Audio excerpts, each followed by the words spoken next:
সহিহ বুখারীর 34 নম্বর হাদিস। এই হাদিসের মধ্যে রাসূলুল্লাহ সাল্লাল্লাহু আলাইহি সাল্লাম ইরশাদ করেন, আরবাউন মান কুন্না ফি, যার মধ্যে চারটি বদ অভ্যাস থাকবে, কানা মুনাফিকান খালিসা, সে খাঁটি মুনাফিক। যার মধ্যে চারটি বদ অভ্যাস থাকবে সে খাঁটি মুনাফিক। ওমান কানাত ফিহি খাসলাতুম মিনহুন্না, কারো মধ্যে যদি চারটা না থাকা চারটার একটা থাকে, কানাত ফিহি খাসলাতুম মিনান নিফাক, তাহলে তার মাঝে মুনাফিকের একটা স্বভাব আছে।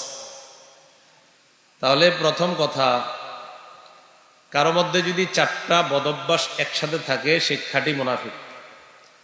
আর যদি চারটা বদঅভ্যাসের একটা থাকে তাহলে তার মাঝে মুনাফিকের একটা স্বভাব আছে। এর মধ্যে এক নম্বর, ইদা তুমিনা খানা, আমানত রাখলে আমানতের খেয়ানত করে যে, এটা হলো এক নাম্বার বদঅভ্যাস। দুই নাম্বার, ইজা হাদ্দাসা কাজাবা, কথা বললে মিথ্যা কথা বলে। তিন নাম্বার, ওয়া ইদা আহাদা গাদার, ওয়াদা করলে ওয়াদা খেলাফ করে। চার নাম্বার, ওয়া ইদা খাসামা ফাজার, দুইজন ঝগড়া লাগলে অশ্লীল কথা বলে। দুইজনের মাঝে কথা কাটাকাটি হইতে পারে, কিন্তু অশ্লীল কথা যে বলে তার মাঝে মুনাফিকের বৈশিষ্ট্য আছে। তাহলে এই চারটার মধ্যে একটা হলো মিথ্যা কথা বলা। এই মিথ্যা কথা বলে আপনাদের কাছ থেকে অনেকে আমার নাম ভাঙিয়ে টাকা চাইতে পারে বিভিন্ন মাধ্যমে। কোনোভাবেই কাউকে কোনো অবস্থাতেই টাকা পয়সা দিবেন না যে আমি ওনাকে মাহফিলে এনে দিব, আমাকে এত টাকা দিতে হবে। টাকা চাইলেই বুঝবেন প্রতারক। টাকা চাইলে কি বুঝবেন? প্রতারক। এই কথাটা আপনারা যারা শুনছেন আরো 10 জনকে জানায় দিবেন যে টাকা পয়সার লেনদেনে যখন আসবে তখন বুঝবেন প্রতারণার ঝামেলা আছে ভিতরে। পবিত্র কোরআনে মুনাফিকদের বৈশিষ্ট্য আলোচনা করতে গিয়ে আল্লাহ বলেন, ইউখাদিউনাল্লাহ ওয়াল্লাযীনা আমানু, এরা আল্লাহরে ধোঁকা দেয় আর ঈমানদারদেরকে ধোঁকা দেয়। মুনাফিকরা আল্লাহরে ধোঁকা দেয় আর ঈমানদারদেরকে ধোঁকা দেয়। তো ঈমানদাররা যেন ধোঁকা না খায়, মুমিন সতর্কতা অবলম্বন করা দরকার। এজন্য আমি আপনাদেরকে সতর্ক করে দিলাম, আপনারা আরো 10 জনের বিষয়টা জানিয়ে দিবেন। মাহফিল বিষয়ে যখনই দেখবেন আমার ব্যাপারে কেউ বলে যে আমারে কিছু টাকা পাঠান, তাহলেই বুঝবেন এর মাঝে ঝামেলা আছে। আর এই লোক আপনার সাথে কোনো না কোনো ভাবে প্রতারণা করার চেষ্টা চালাচ্ছে। কথাটা কি মনে থাকবে সবার? হ্যাঁ, আল্লাহ আপনাদেরকে আমাকে সকলকে প্রতারণা থেকে বাঁচার তৌফিক দান করে। মূল আলোচনায় আমরা এখন ঢুকব। সূরা আহজাবের 40 নম্বর আয়াতে কারিমা আপনাদের সামনে তেলাওয়াত করলাম। আয়াতের বিষয়বস্তু আকীদায়ে খতমে নবুয়ত। মুহাম্মদ সাল্লাল্লাহু আলাইহি সাল্লাম যে শেষ নবী, তারপরে আর কোনো নবী আসবে না, এই কথা আমরা সকলে বিশ্বাস করা। এই আকীদাটা সকলের মধ্যে থাকতে হবে। আনোয়ার শাহ কাশ্মীরি রহমতুল্লাহ আলাই লিখেছেন, মুহাম্মদ সাল্লাল্লাহু আলাইহি সাল্লামের নবুয়তের পরে যারা নবী দাবি করে, এই নবী দাবি করতে করতে পাকিস্তানের কাদিয়ান নামক এলাকার গুরুদাসপুর এলাকার ওই কাদিয়ার একটা গোত্র, সেখান থেকে এক ব্যক্তি মির্জা গোলাম আহমদ নিজেরে নবী দাবি করছে। আনোয়ার শাহ কাশ্মীর রহমতুল্লাহ আলী লেখছেন যে এই কাদিয়ানি ফিতনা এই মুসলমানদের জন্য সবচেয়ে বড় ভয়ঙ্কর ফিতনা।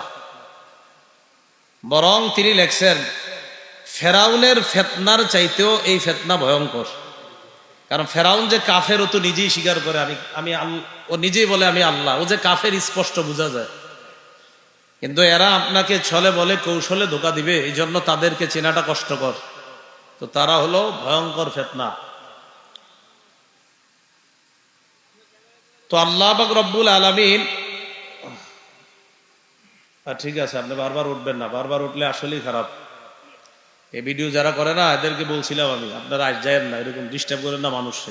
কত প্রতিদিন কই, এরপরে করে আপনাদেরকে ডিস্টার্ব করে, বারবার দাঁড়াইলে যে আপনাদের ক্ষতি হয় এটা আমিও বুঝি, খারাপ লাগে দেখতে। যতই নিষেধ করবেন এরা যাবেই, উঠবেই, বুঝেন নাই? এটা খারাপ লাগে, বারবার উঠে আবার বসে।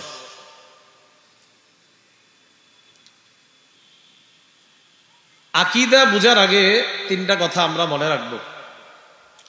আকীদা মৌলিকভাবে তিন ভাবে বিভক্ত। 1 নাম্বার তাওহীদ, 2 নাম্বার রিসালাত, 3 নাম্বার আখিরাত। তাওহীদ আল্লাহকে বিশ্বাস করা, আল্লাহর একত্ববাদ স্বীকার করা। 2 নাম্বার রিসালাত, মুহাম্মদ সাল্লাল্লাহু আলাইহি সাল্লাম সহ যত নবী আল্লাহ দুনিয়াতে পাঠিয়েছে সকলকে বিশ্বাস করা আর আমাদের নবীকে শেষ নবী মনে করা। 3 নাম্বার আখিরাত, পরকালকে বিশ্বাস করা।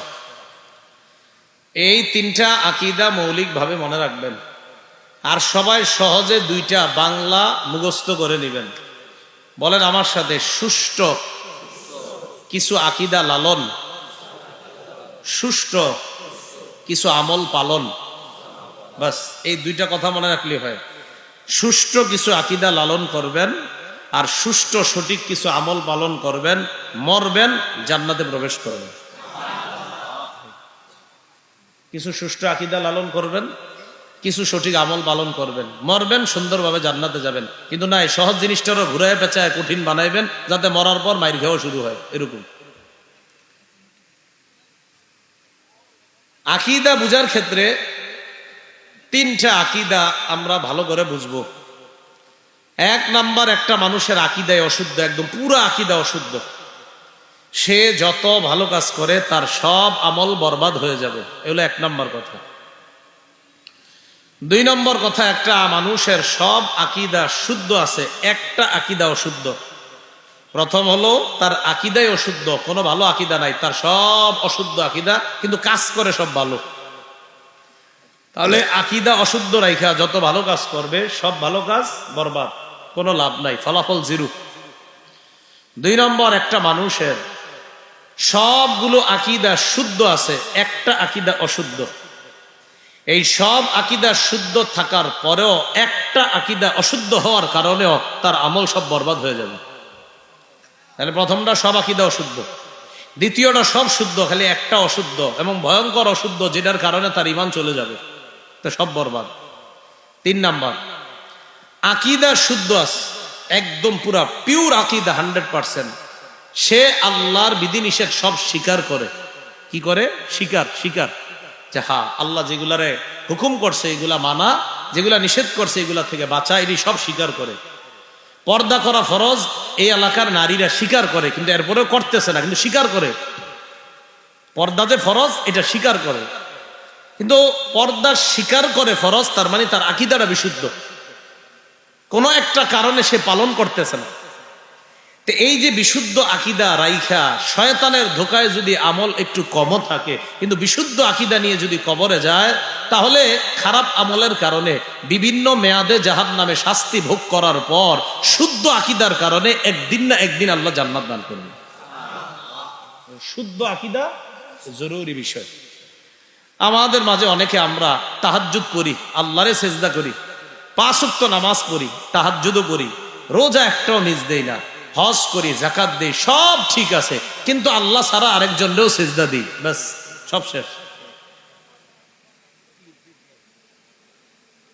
এজন্য এই 3টা কথা যদি মনে থাকে তাহলে আলোচনাটা সামনে যাওয়া সহজ। তো 1 নাম্বার, আকীদা পুরাই অশুদ্ধ, আমল নামা কাজ হবে না। 2 নাম্বার, সব শুদ্ধ, একটা অশুদ্ধ, যে অশুদ্ধের কারণে তার ঈমান চলে যায়, এটাও বরবাদির কারণ। 3 নাম্বার, আকীদা 100% পিওর, শয়তানের ধোকায় কিছু আমলে উল্টা পাল্টা করছে, কিন্তু আকীদা ঠিক আছে, সে একদিন না একদিন আল্লাহর জান্নাতে প্রবেশ করবে। তাহলে প্রথম আকীদা থেকে আমরা শুরু করি। পুরা আকীদা সব যার বরবাদ, তার কি অবস্থা হবে? তার আমল নামা সব বরবাদ, কারণ তার আকীদাই শুদ্ধ না।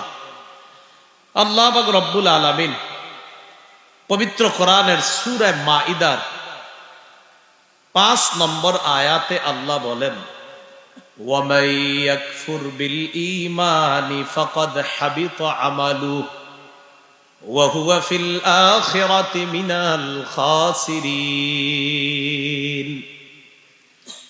যে ব্যক্তি ঈমানকে অস্বীকার করবে, খালি ঈমানটা রাখতে হবে এটা অস্বীকার করে আর সব পালন করে, বা কিন্তু খালি ঈমানটা অস্বীকার করে যে ঈমান আনা লাগবে এটা আমি বিশ্বাস করি না, এরকম একজনের আকীদা।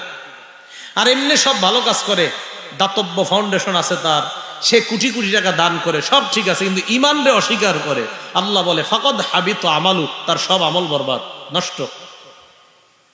ওয়া হুয়া ফিল আখিরাতি মিনাল খাসিরিন, সে আখিরাতে ক্ষতিগ্রস্তদের অন্তর্ভুক্ত হবে। বলি নাউজুবিল্লাহ। আকীদার মধ্যে একটা বিশুদ্ধ আকীদার নাম ইসলাম, আল্লাহর মনোনীত ধর্ম।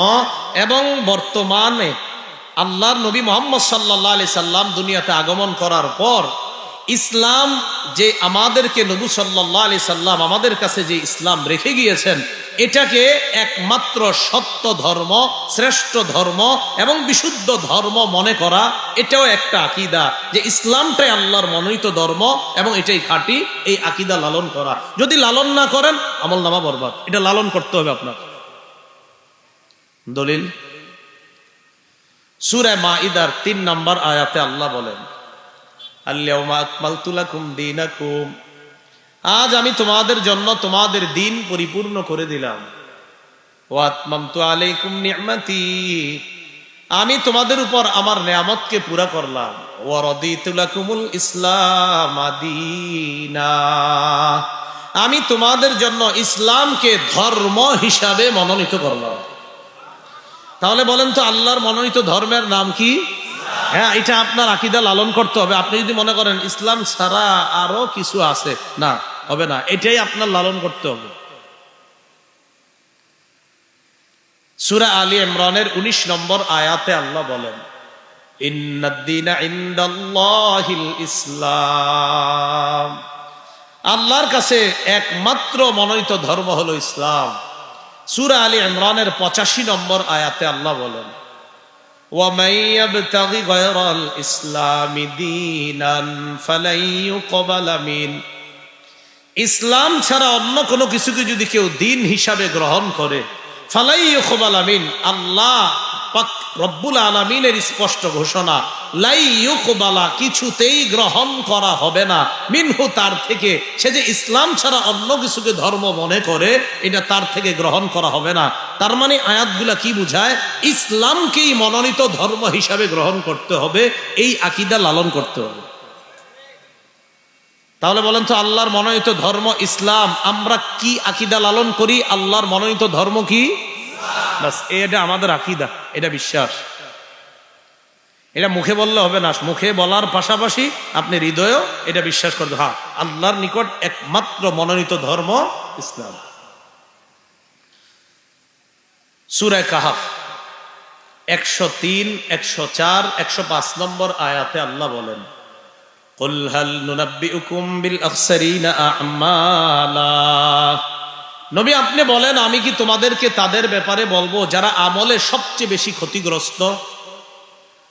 আল্লাযীনা দাল্লা সাইয়ুহুম ফিল হায়াতিদ দুনিয়া, যাদের পার্থিব জীবনে চেষ্টাগুলা সব ব্যর্থ হয়ে যাবে, পার্থিব জীবনের সব চেষ্টা ব্যর্থ। ওয়া হুম ইয়াহসাবুনা আন্নাহুম ইউহসিনুনা সুনআ, যারা পার্থিব জীবনে ভালো ভালো কাজ করে এবং মনে করে আমরা যেগুলো করতেছি সব ভালো, আল্লাহ কয় আসলে তারা জানে না তাদের এই সব ব্যর্থ হয়ে যাবে। কেন? উলাইকাল্লাযীনা কাফারু বিআয়াতি রাব্বিহিম ওয়া লিকাঈহি, তারা হলো এই সমস্ত লোক যারা তাদের রবকে অস্বীকার করে আর কিয়ামতের ময়দানে যে আল্লাহর সাথে সাক্ষাৎ করতে হবে, আল্লাহর সামনে দাঁড়াতে হবে, এটাকে তারা অস্বীকার করে। ফাহাবিতাত আমালুহুম, ফলে তাদের সমস্ত ভালো কাজগুলা বরবাদ হয়ে যাবে। নাউজুবিল্লাহ। আবার বুঝেন, আমি একটা কাজ করতেছি ভালো আর মনে করতেছি আমার যেই সুন্দর ভালো কাজ, এটা আসলেই ভালো কাজ আমি মনে করতেছি, আল্লাহ কয় আমারে মাননি তো? যদি বলে যে না আল্লাহ যে একজন আছে এটা সে বিশ্বাস করে না, আর আল্লাহর সামনে দাঁড়াতে হবে কিয়ামতের মাঠে এটা বিশ্বাস করে না, কিন্তু নিজের কাজগুলা খুব ভালো মনে করে, আল্লাহ কয় হাবিতাত আমালুহুম, এই যারা এরকম নিজের কাজগুলা ভালো মনে করে আর আমারই বিশ্বাস করে না, কিয়ামতের মাঠ বিশ্বাস করে না, তাদেরকে জানায় দাও তাদের সকল আমল ব্যর্থ, এই আমল কোনো কাজে আসবে না। আল্লাহ বলে কেমন ব্যর্থ? ফালা নুকিমু লাহুম ইয়াউমাল কিয়ামাতি ওয়াজনা, আমি তাদের আমলের কোনো ওজন সাব্যস্ত করব না, এই আমলের বিনিময়ে তাদের কোনো ওজন সাব্যস্ত করব না। মানে এমন আমল নামা যেটার কোনো ওজন নাই, মানে এটা আমার কাছে কোনো গুরুত্ব নাই, এটার কোনো মূল্য নাই।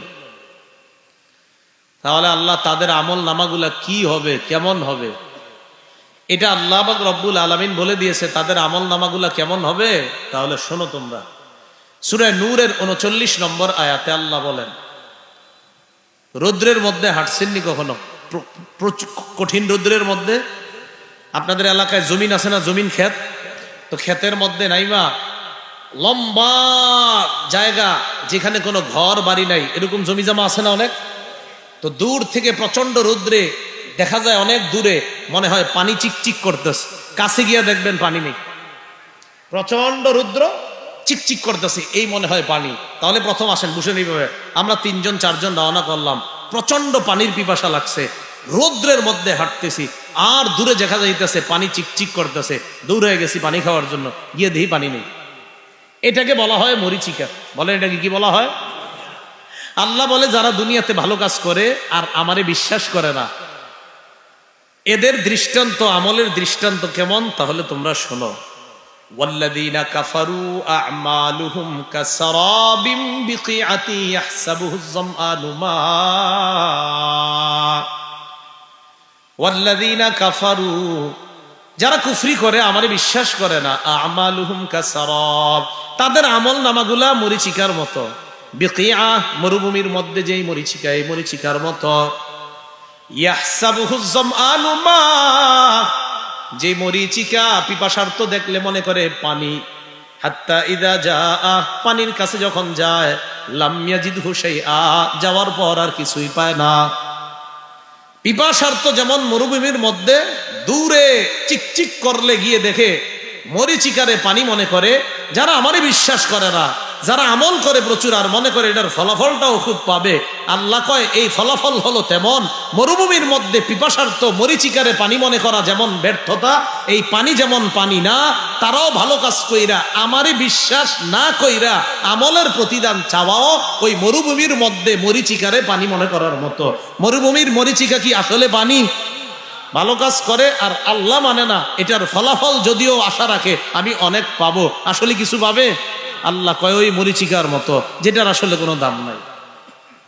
আরেকটু সুন্দর কইছে আল্লাহ, তখন আরো বুঝবেন, স্পষ্ট হবে। সূরা ইব্রাহিমের 18 নম্বর আয়াতে আল্লাহ বলেন, মাসালুল লাযীনা কাফারু বিরাব্বিহিম আ'মালুহুম কারামাদিন ইশতাদ্দাত বিহির রিহু ফি ইয়াউমিন আসিফ। ছাই চিনেননি আপনারা? এই জায়গায় আমরা এই মাঠটার মধ্যে অনেকগুলা ছাই জমা করে রাখলাম, প্রচন্ড ঝড়ের দিনে প্রচন্ড একটা বাতাস আসছে, আসার পর ছাইগুলা উড়া যাবে। তাহলে ছাইগুলা যে এনে রাখলাম, প্রচন্ড বাতাস আয়া উড়ায় নিয়ে গেল, তো ছাইগুলা রাখলাম, তাহলে ছাইগুলার তেমন কোনো গুরুত্ব নাই, কেন? বাতাসে এটা এনে থাকতে দেয় না, এটা উড়ায় নিয়ে গেছে। আল্লাহ বলেন, মাসালুল লাযীনা কাফারু বিরাব্বিহিম আ'মালুহুম কারামাদিন ইশতাদ্দাত বিহির রিহু ফি ইয়াউমিন আসিফ। যারা কুফরি করে, যারা তাদের রবকে অস্বীকার করে, তাদের আমলের দৃষ্টান্ত হলো কারমাদ। রমাদ অর্থ ছাই, কারমাদিন ছায়ের মতো, ইশতাদ্দাত বিহির রিহু ফি ইয়াউমিন আসিফ, প্রচন্ড ঝড়ের দিনে প্রবল বাতাস যেই ছাইগুলাকে উড়িয়ে নিয়ে যায়, যেমন এই ছাইয়ের স্তূপের কোনো মূল্য নাই, ঠিক তেমনি ভাবে আমারে অস্বীকার কইরা ভালো ভালো কাজ যা করবা, ওই ছাইয়ের মতো তোমাদের এই কাজেরও কোনো মূল্য নাই। লা ইয়াকদিরুনা মিম্মা কাসাবু আলা শাই, আল্লাহ বলে তারা যে কর্ম করে এই কর্মের মোকাবেলায় কিছুই পাবে না। যালিকা হুয়াদ দালালুল বাঈদ, আল্লাহ বলে এটা চূড়ান্ত ব্যর্থতা। যারা ভালো ভালো কাজ কইরা আমারে বিশ্বাস করে নাই, তাদের কাজগুলা হলো ছাইয়ের মতো, ওই ছাই যেমন বাতাস উড়ায় নিয়ে যায়, তাদের কর্মগুলার কোনো ফলাফল তারা পাবে না। তাহলে যেই কর্মের ফলাফল পাওয়া যায় না, আল্লাহ কয় এই কর্ম করা মানে চূড়ান্ত ব্যর্থ হওয়া ছাড়া আর কিছু না। আপনি কাম করলেন, ফল পাইলেন না, তাহলে নিষ্ফল, লাভ হইল কি কাজ কইরা? তা আল্লাহ বলেন, তাহলে কি বুঝলাম বলেন তো? আকীদা শুদ্ধ থাকতে হবে। রবরে মানেন, একবার সুবহানাল্লাহ বলেন, অনেক দাম। আর আপনি রবরে মানলেন না, হাজারো ভালো কাজ করেন, কোনো দাম না। আল্লাহ কথাগুলা বুঝার তৌফিক দান করেন। তাহলে প্রথম কথা আমাদের চলতেছে, আকীদা যদি অশুদ্ধ হয়, হাজারো ভালো কাজ ছাইয়ের মতো, মরুভূমির মধ্যে পানি মনে করা মরিচিকার মতো হাজারো ভালো কাজ, যদি আকীদা অশুদ্ধ থাকে। এবার দেখেন আল্লাহ পাক রব্বুল আলামিন সূরা ফুরকানের 23 নম্বর আয়াতে আল্লাহ পাক রব্বুল আলামিন বলেন, যারা ভালো কাজ করে কিয়ামতের ময়দানে তারা যখন যাবে, তাদের এই ভালো কাজগুলা কেমন হবে? টিনের ঘর আসেনি এলাকায়? আচ্ছা, টিনের ঘরের চাল ফুটা থাকলে মাঝে মাঝে দেখবেন ছোট্ট একটা রৌদ্রের আলো ভিতরে আসে, আর ওই রৌদ্রের মধ্যে চিকচিক কি জানি করে। আসলে কি শুধু রৌদ্রে না পুরা ঘরে? পুরা ঘরেই কিন্তু আছে, কিন্তু রোদের কারণে শুধু দেখা যায় রৌদ্রে। এটাকে বলা হয় উড়তে থাকা ধূলিকণা, উড়তে থাকা বালুকণা, ধূলিকণা, যেটা একদম চোখের মধ্যেও ধরে না। আমরা ঘরে কিন্তু বসবাস করতেছি, ওই রৌদ্রটা আসলে দেখা যায় চিকচিক করতেছে। তাহলে কি বোঝা যায়? আমাদের সামনে ঘোরাঘুরি করার পরেও ওই জিনিসটা সূক্ষ্ম সূক্ষ্ম, এটা আমরা দেখতে পাই না। আল্লাহ কি বলে দেখেন, وَقَدِمْنَا إِلَى مَا عَمِلُوا مِنْ عَمَلٍ فَجَعَلْنَاهُ هَبَاءً مَنْثُورًا। কিয়ামতের ময়দানে যারা দুনিয়াতে ভালো কাজ করছে কিন্তু ঈমান নাই, তাদের এই ভালো কাজগুলা আমি কিয়ামতের মাঠে কি করব? আমি ফয়সালা করব, এমন তাদের এই কাজগুলা উড়তে থাকা ধূলিকণার মতো হবে, যেগুলা উড়তে থাকবে কিন্তু দেখা যাবে না। তো তাদের কর্ম এমন হবে, যেই কর্মের ফলাফলটা হবে উড়তে থাকা ধূলিকণার মতো উড়তে থাকবে, যেগুলা দেখতেও পাবে না, বিনা হিসাবে জাহান্নামে যাবে, দেখা যাবে। ওই যে ওরকম বানায় দিবে আল্লাহ, উড়তে থাকবে। তো উড়তে থাকলে তো দেখা যায় না, এটা টিনের ঘরে ফাঁকার কারণে একটু দেখছেন, তো দেখা যায় না। আল্লাহ আমাদেরকে কথাগুলা বুঝার তৌফিক দান করেন। তাহলে আকীদা অশুদ্ধ, কাজ ভালো করছেন, ফলাফল শূন্য। বলেন, আকীদা অশুদ্ধ, কাজ ভালো করছি, ফলাফল। তাহলে অশুদ্ধ আকীদায় ভালো কর্মের ফলাফল শূন্য। বলেন, অশুদ্ধ আকীদায় ভালো কর্মের ফলাফল শূন্য। মুসলিম শরীফের 16 নম্বর হাদিস। মাদ্রাসা পাঠ্যপুস্তক অনুসারে মোট হাদিস সংখ্যা হবে 3033টা। এই হাদিসের মধ্যে আসছে, قال رسول الله صلى الله عليه وسلم, আব্দুল্লাহ ইবনে ওমর রাদিয়াল্লাহু তাআলা আনহুমার বর্ণনা। তিনি বলেন, বুনিয়াল ইসলামু আলা খামসিন আলা আইয়ুহিদাল্লাহ। ইসলামের ভিত্তি 5টি জিনিসের উপর। 1 নাম্বার আলা আইয়ুহিদাল্লাহ, আল্লাহর একত্ববাদ স্বীকার করা। বলেন তো একমাত্র এক কে? আল্লাহ। আমরা একত্ববাদ স্বীকার করি কার? 2 নাম্বার ইকামিস সালাহ, নামাজ কায়েম করা। 3 নাম্বার ইতাইজ যাকাত, যাকাত আদায় করা। 4 নাম্বার সাওমি রমাদান, রমজান মাসের রোজা রাখা। 5 নাম্বার আল হজ, সামর্থ্যবান হলে হজে যাওয়া। 1 নাম্বার আল্লাহর একত্ববাদ স্বীকার করা। 2 নাম্বার ইকামিস সালাহ, নামাজ কায়েম করা। 3 নাম্বার ইতাইজ যাকাত, যাকাত আদায় করা। টাকা পয়সা যদি দেয় আল্লাহ, যাকাত যোগ্য সম্পদ হলে যাকাত দেওয়া।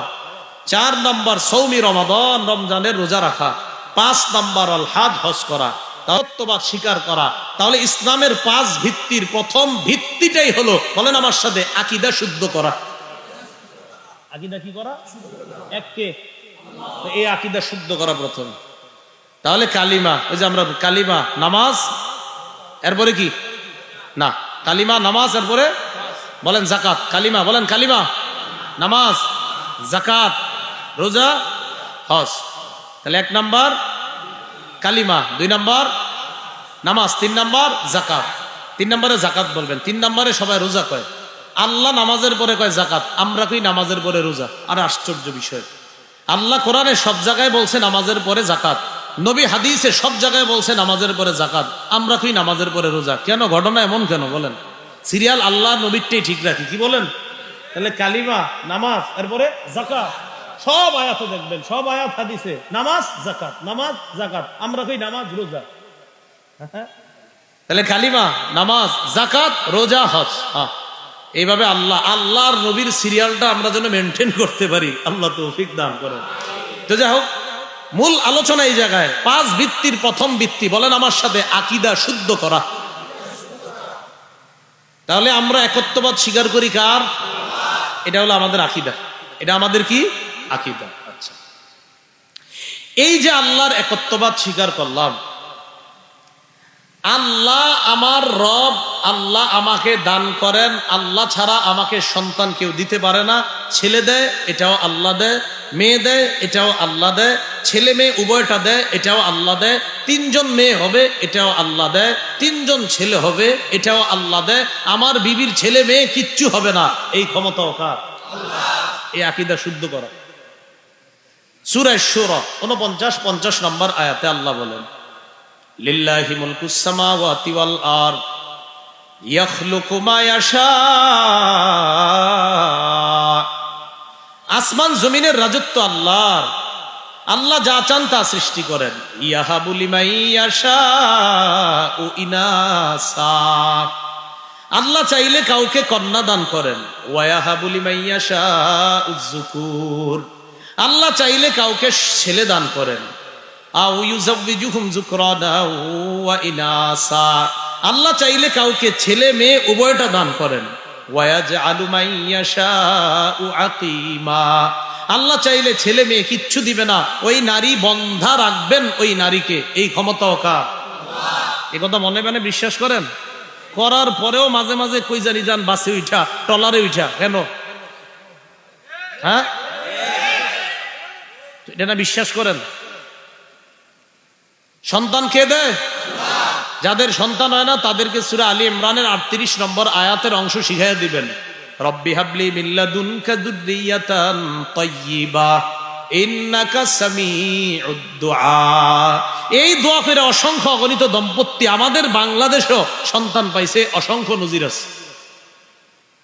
সূরা আলী ইমরান কয় নম্বর আয়াত? 38, অংশ বিশেষ, হাফিজি কোরআন শরীফ 3 নম্বর পারা 14 নম্বর পৃষ্ঠা, একদম শুরু লাইনটা, হুনালিকা দাআ যাকারিয়া রব্বাহ ক্বালা রব্বি হাবলি মিন লাদুনকা যুররিয়াতান তাইয়্যিবা। এই রব্বি হাবলি থেকে বলবেন রব্বি হাবলি মিন লাদুনকা যুররিয়াতান তাইয়্যিবা ইন্নাকা সামিউদ দুআ। বৃদ্ধ বয়সে জাকারিয়া নবী দোয়া করছে, আল্লাহ মারিয়াম রে আপনি মাধ্যম ছাড়া বেমৌসুমি ফল, মৌসুমের ফল আপনি যেটা মৌসুমে খাওয়ানো কথা, এটা মৌসুম ছাড়া আপনি খাওয়াইতে পারেন, আমারেও এই বুড়া বয়সে, বৃদ্ধ বয়সে আপনি সন্তান দিতে পারেন। দোয়া করছে, দোয়া কইরা নামাজে দাঁড়াইছে, ফেরেশতারা আইসা কয় জাকারিয়া নবী দোয়া যে করছেন কবুল হয়ে গেছে। যাদের সন্তান হয় না এদেরকে বলবেন এই দোয়াটা করতে, স্বামী স্ত্রী 2 জন নীরবে নিবৃতে তাহাজ্জুদে আল্লাহর কাছে কাঁদবে আর বলবে, আল্লাহ এই দোয়া করে জাকারিয়া নবী বৃদ্ধ বয়সে সন্তান পাইছে, আমাদের বিয়ে হয়েছে 10 বছর 15 বছর, মাবুদ গো মেহেরবানি করে এই দোয়াটা জাকারিয়া নবী করছে, আপনি সন্তান দিছেন, আজকে আমিও করতেছি, আমার স্বামী করতেছে, আল্লাহ আমাদেরকে একটা সন্তান দান করুন। কয়দিন কইছেন? হুজুর অনেকদিন কইছিলাম। অনেকদিন মানে 1 মাস কইছেন? কইছি 1 বছর কইছেন না, কোন নাই। আপনি বলতে থাকেন বারবার, গত 10 বছর সন্তান হয়নি, 10 বছর দোয়াটা করতেন, করেন নাই তো। আল্লাহ আমাদেরকে বিশ্বাস, আকীদা বিশ্বাস সঠিক সুষ্ঠু করার তৌফিক দান করেন।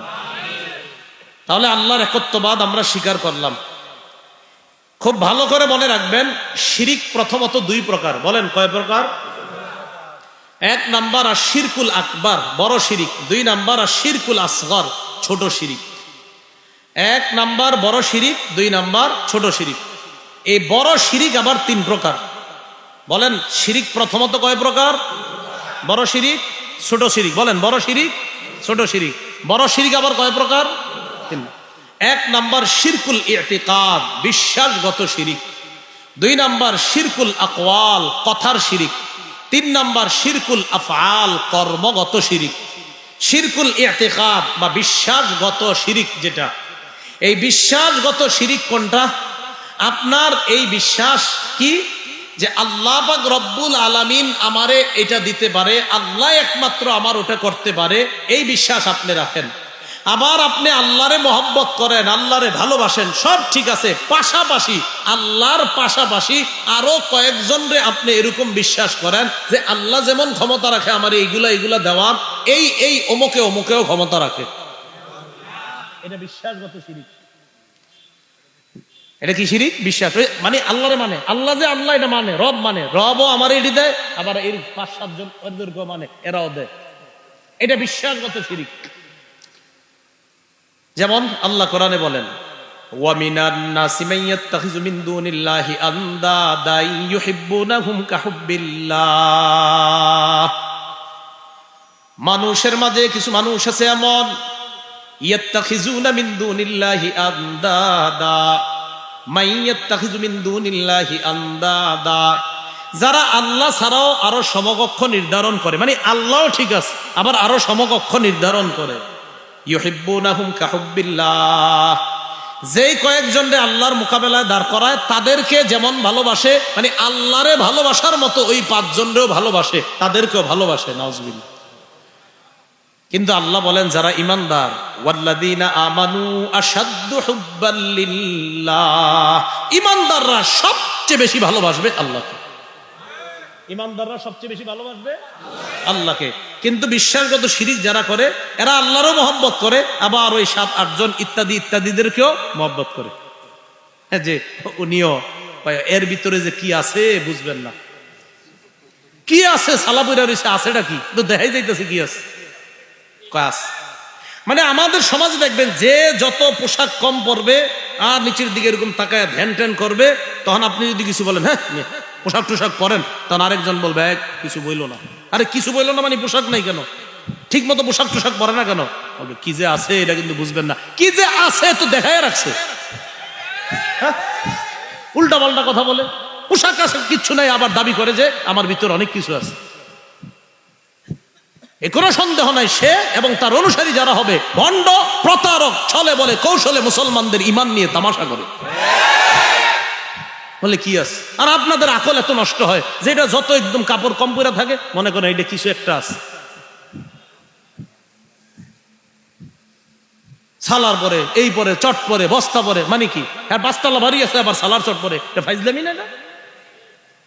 হাদিয়া নিয়ে একের পরে এক আপনার আসতেছে, হাদিয়া নিয়ে কেউ আনতেছে কলা নিয়ে, কেউ আসতেছে আম নিয়ে, কেউ কাঁঠাল নিয়ে, এই যে 1000 টাকার ফল নিয়ে আসতেছে। কেন এক গজ পাঞ্জাবির কাপড় আনতে আপনার সামর্থ্য হয় নেই? মানে মনে করেন একজন সালা পরে থাকে, তো এর জন্য আপনি আমরা সবাই এত কিছু আনলাম, তো আমরা কি 5 গজ কাপড় আনতে পারলাম না? তো এটা কি আকলে ধরে না মানুষের? এটা মনে করেন আমি আলেম না, মনে করেন আমরা এখানে কেউ আলেম না, আকলেও তো ধরা দরকার যে ওনার জন্য আমরা এত কিছু আনলাম, 5 গজ কাপড় আনতে পারি না। তো আল্লাহ আমাদের আকীদা বিশুদ্ধ করার তৌফিক দান করেন। এই জন্য মুসলমান ভাইয়েরা আপনাদের হাতে পায়ে ধরে বলি, আকীদাটা শুদ্ধ রাখেন। আমি তো প্রায় সময় বলি, ফজরের নামাজ পড়া একটু কোরআন তেলাওয়াত কইরা এরপরে কৃষি কাজ করেন, আইসা জোহর পড়েন, জোহরের পর খানা টানা খাইলেন, একটু শুইলেন, আসরের পরে দেখলেন বাজার সাজার কইরা আসলেন, মাগরিব পড়লেন, এশার নামাজের আগেই খানা খেয়ে ফেলবেন, নামাজ পড়ে আবার ঘুমায়া যান, আবার ফজর পড়েন, আবার এইভাবে আপনার কৃষিকাজ, রিক্সা ইত্যাদি আছে কাজ করেন। এইভাবে আপনি দিনটা কাটান সহজভাবে। কিছু টাকা পয়সা যদি হয় জাকাত দেন, আরো বেশি টাকা হইলে হজে যান। যদি সামর্থ্য না থাকে জাকাত দেওয়া লাগবে না, হজের সামর্থ্য না থাকলে হজ ফরজ হবে না, মরেন নিরাপদে জান্নাতে প্রবেশ করবেন না। মানে খুব কাহিনী করতে এই সেই হুজুর না, ওরকম নিয়ম তো, নিয়ম কারণ তো কইলামই সহজে, একদম স্বাভাবিক ভাবে, কেন আপনি আবার এটা কঠিন বানান? এই জন্য 1 নাম্বার আকীদা বিশুদ্ধ। আল্লাহ আমাদের সকলকে বিশুদ্ধ আকীদা, পিওর 100% খাঁটি আকীদা নিয়ে কবরে যাওয়ার তৌফিক দান করুন। 2 নাম্বার মনে আসেনি? 2 নাম্বারটা আকীদা সব শুদ্ধ, একটাও শুদ্ধ, এটাও বরবাদ। সব শুদ্ধ, একটাও শুদ্ধ। কোরআনের আয়াত সংখ্যা 6236টা, কয়টা না? 6666টা প্রসিদ্ধ, বিশুদ্ধ না। এটা কি প্রসিদ্ধ, বিশুদ্ধ না। 6666 হলো প্রসিদ্ধ কথা, আর 6236 বিশুদ্ধ। আজকে বাসায় গিয়ে গই নেন, এটাই হইব। হ্যাঁ, 6236 এটাই হবে, হতেই হবে এটা। তাহলে 6236 এটা হলো বিশুদ্ধ, 6666 এটা প্রসিদ্ধ। আমার সাথে সবাই বলেন সব প্রসিদ্ধ, বিশুদ্ধ না। সব বিশুদ্ধ, সব বিশুদ্ধ, কিন্তু সব প্রসিদ্ধ বিশুদ্ধ হওয়া জরুরি না। যেমন ছোটবেলা থেকে প্রসিদ্ধ কথা শুনছেন, সালাম দিলে 90 নেকি, এটা কোন জায়গায় আছে কথাটা? হ্যাঁ, আমিও শুনছি, কিন্তু এই যে এটা তো থাকতেও মতো কোথাও। দেখছেন আপনাদের চেহারা অনেকের কেমন হয়ে গেছে, হুজুর এটা কি কইলেন আপনি? আমরাও তো এটাই মনে করি। এটা প্রসিদ্ধ হয়ে গেছে ছোটবেলা থেকে যে সালাম দিলে 90 নেকি। হাদিসে আসছে সালাম দিলে 10, 20, 30 নেকির কথা আসছে। এক ব্যক্তি আসসালামু আলাইকুম বলছে, নবীজি বললেন 10। আরেক ব্যক্তি এসে বলছে আসসালামু আলাইকুম ওয়া রাহমাতুল্লাহ, নবী বললেন 20। আরেকজন এসে বলছে আসসালামু আলাইকুম ওয়া রাহমাতুল্লাহি ওয়া বারাকাতুহু, নবীজি বললেন 30। এটা হলো সহিহ বর্ণনা। আর শিথিল আরেকটা বর্ণনা, মানে সহির থেকে আরেকটু কম আর কি, শক্তিশালী কম বর্ণনাটা, সেখানে 40 নেকির কথা আসছে। তাহলে আসসালামু আলাইকুমে 10, ওয়া রাহমাতুল্লাহ বাড়াইলে 20, ওয়া বারাকাতুহু বাড়াইলে 30। এটা আসছে হাদিসে, আপনার বিশুদ্ধ হাদিসে। আরেকটা শিথিল সনদে আসছে 40, কিন্তু 90টা করতে আসলো, এটা আমি খুঁজি। তাহলে এটা প্রসিদ্ধ কথা। এজন্য সব প্রসিদ্ধ বিশুদ্ধ হওয়া জরুরি না। হ্যাঁ, সব বিশুদ্ধ হতেই হবে। আল্লাহ আমগরে বুঝার তৌফিক দান করেন। তো বলছিলাম কোরআনের 6236টা আয়াত।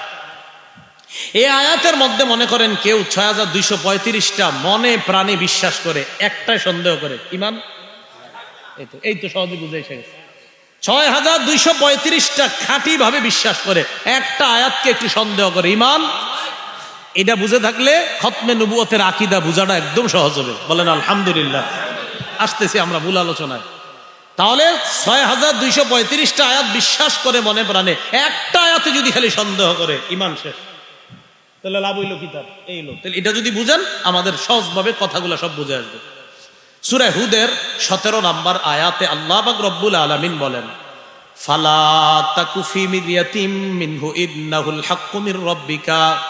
কোরআনের কোন আয়াতের ব্যাপারে লা তাকু ফি মিরয়াতিম মিন, সামান্য সন্দেহ করতে পারবা না। ফালা তাকু, তুমি হবে না, ফি মিরয়াতিন, সন্দেহের মধ্যে, ফি মিরয়াতিম মিনহু, কোরআনের কোন অংশের ব্যাপারে সন্দেহের মধ্যে তুমি থাকবে না।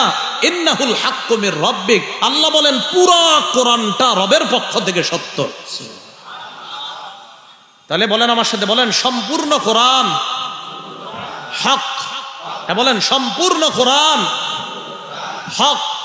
সামান্য অংশ, বলেন সামান্য অংশ সন্দেহ করা যাবে না। মুসলিম শরীফের 34 নম্বর হাদিস, ক্বালা রাসূলুল্লাহ সাল্লাল্লাহু আলাইহি ওয়াসাল্লাম, যাকা তু'মাল ঈমান মান রাদিয়া বিল্লাহি রাব্বা ওয়া বিল ইসলামি দীনা ওয়া বিমুহাম্মাদিন রাসূলা। কেউ যদি 3টা বিষয়ে সন্তুষ্ট হয়ে যায়, ওই ব্যক্তির কলবের মধ্যে আল্লাহ ইমানের স্বাদ আস্বাদন করার তৌফিক দিয়ে দিবেন। কয়টা বিষয়ে? তাহলে আজকে থেকে 3টা বিষয়ে সন্তুষ্টি দেখবো আমরা আছি কিনা। না থাকলে আল্লাহরে বলবো, আল্লাহ আমি তো, আমার সন্দেহ, মাবুদ সন্দেহ যেন না থাকে, আল্লাহ আমি 3 বিষয়ে সন্তুষ্ট। এটা প্রতিদিন বলবেন। রাদিতু বিল্লাহি রাব্বা ওয়া বিল ইসলামি দীনা ওয়া বিমুহাম্মাদিন রাসূলা সাল্লাল্লাহু আলাইহি ওয়াসাল্লাম। রাসূলুল্লাহ সাল্লাল্লাহু আলাইহি সাল্লাম বলেন, 3টা বিষয়ে যে সন্তুষ্ট চিত্তে মেনে নিবে, 1 নাম্বার রাদিয়া বিল্লাহি রাব্বা, আল্লাহকে রব হিসাবে মেনে নিবে। আমাদের রবকে আল্লাহ। একদম মনে প্রাণে দিল থেকে বলবেন, আমাদের রবকে আল্লাহ। বলেন তো আমরা কাকে রব হিসাবে পেয়ে খুশি? আল্লাহকে। এটা শুধু একটু বললে হবে না, আমার সাথে বলতে হবে 6টা কথা। কয়টা? বলেন আমরা আল্লাহকে রব পেয়ে খুশি। আল্লাহ আমাদের ব্যক্তি জীবনের রব, পারিবারিক জীবনের রব, সামাজিক জীবনের রব, অর্থনৈতিক জীবনের রব, রাষ্ট্রীয় জীবনের রব, আন্তর্জাতিক জীবনের রব। ব্যক্তি জীবনের রবকে নামাজ পড়ছেন, এটা ব্যক্তি জীবনের রবরে আপনি রবের বিধান কায়েম করলেন। 2 নাম্বার সামাজিক জীবন, পারিবারিক জীবনের রবকে, বউ নামাজ পড়ে নাই, কইছেন নামাজ পড়তে, যদি না কইয়া থাকেন তো পারিবারিক জীবনে আপনি রবের বিধান পালন করলেন না। পারিবারিক জীবনের রব আপনার বিবি, আপনার সন্তানরা নামাজ পড়ছে কিনা, এটা আপনি পারিবারিক জীবনে খোঁজ খবর নেওয়া। হুজুর আমি বলি নাই, তাহলে পারিবারিক জীবনে কি আল্লাহকে রব মানেন নাই? আরে মানছি কিনা? তো পারিবারিক জীবন যেহেতু রব আল্লাহ, তো আমার পরিবার রবের বিধান পালন করে কিনা কয়দিন খোঁজ নিছেন? 3 নাম্বার সামাজিক জীবনে রব, বলেন বলেন। চা দোকানের সামনে যেই পোলাপান গুলা দাঁড়িয়ে আছে তাদেরকে কয়দিন নামাজের কথা বলছেন? হ্যাঁ না না, আপনি সুন্দরভাবে বলেন যে আমি বলছি, তাহলে বোঝা গেছে সামাজিক ভাবেও আপনি রবের বিধান পালন করতে তাদেরকে চেষ্টা করতেছেন, রবের হুকুম সমাজে কায়েম করার চেষ্টা করতেছেন। 4 নাম্বার অর্থনৈতিক জীবনের রব কে? তো সুদ খান কেন? হ্যাঁ, অর্থনৈতিক জীবনের রব মানছি কারে? তো আমার অর্থনৈতিক জীবনের রব তো আল্লাহ, সেখানে আমি হারাম সুদকে কিভাবে হাত দিই? ঠিক তো 4-5 জন কয়, বাকিরা সুদের আলোচনায় সবাই ঠিক কয় না। কেন কয় না এটা আমি জানি।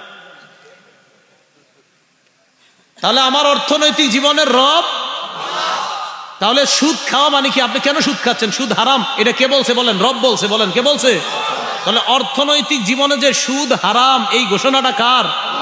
আল্লাহ। তো আল্লাহর না অর্থনৈতিক জীবনে রব মানছেন, রব বলে দিয়েছে অর্থনৈতিক লেনদেনে সুদ হারাম, তো রবরে আপনি কোথায় মানলেন? হ্যাঁ। 5 নাম্বার রাষ্ট্রীয় জীবনে রব।